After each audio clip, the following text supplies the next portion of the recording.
Ernie, the First Nations Finance Authority celebrated its 20th anniversary last year and has just passed 4 billion Canadian dollars in cumulative financing over its history. You are an Indigenous financial institution that helps First Nations borrow money by pooling your members' assets, and you carry investment-grade ratings from all three major agencies with not a single loan default in your history.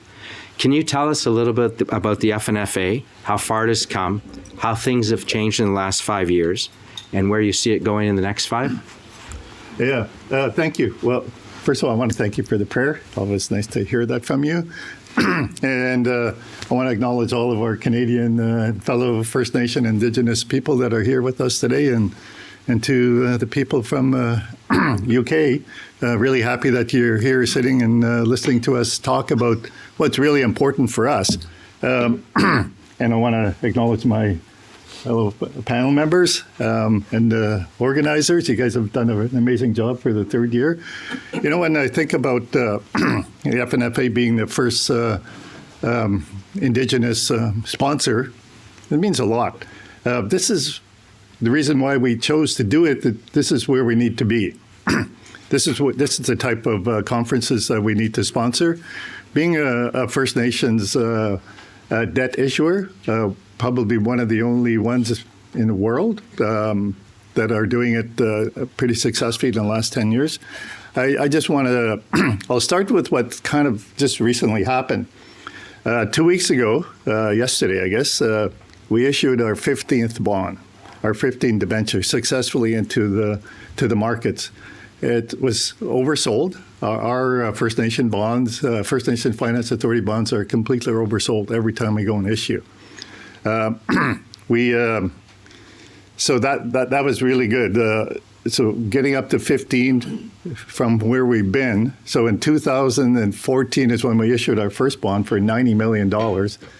And just this past year, we issued $1.2 billion in financing, three bonds last year.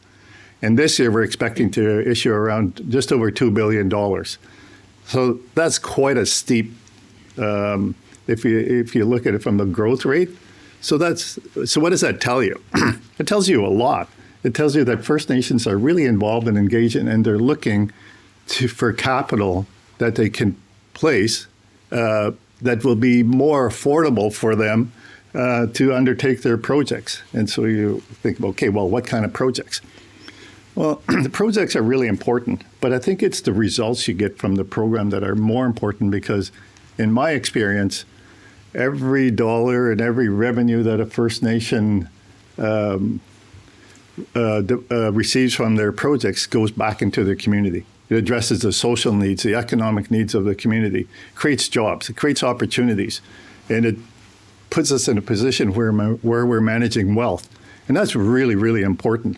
It's good to be in that position because, you know, if we're relying on government funding for our living, we're living in poverty. We're maintaining poverty.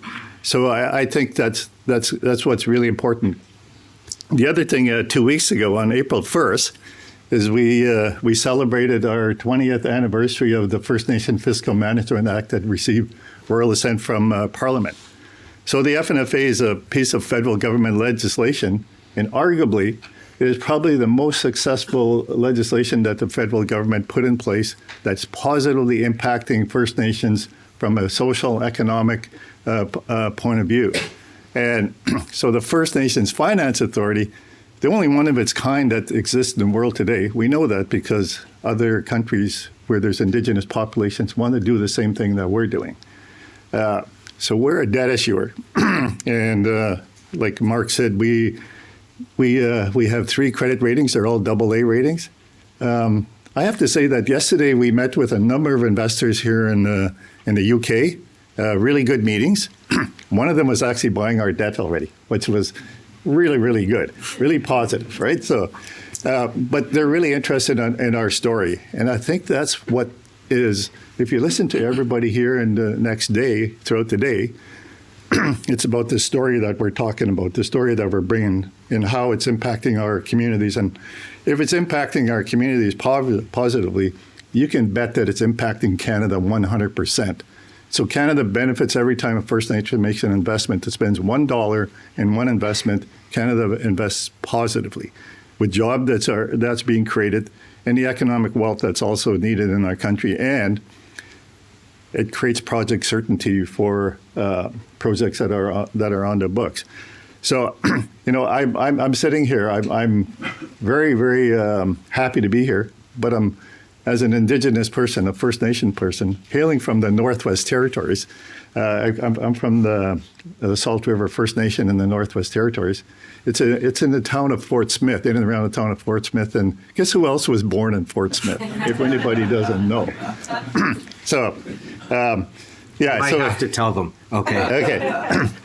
It's Mark Carney, our Prime Minister, is born in the town of Fort Smith, and he was the governor of our Bank of Canada, and he was the governor of Bank of England here. And I just happened to sit on the Bank of Canada's board of directors. So there's something about Fort Smith and the Bank of Canada. So, anyways, I'll let you think about that. So I think I'll just stop there, and again, thank you. Really, really happy to be here.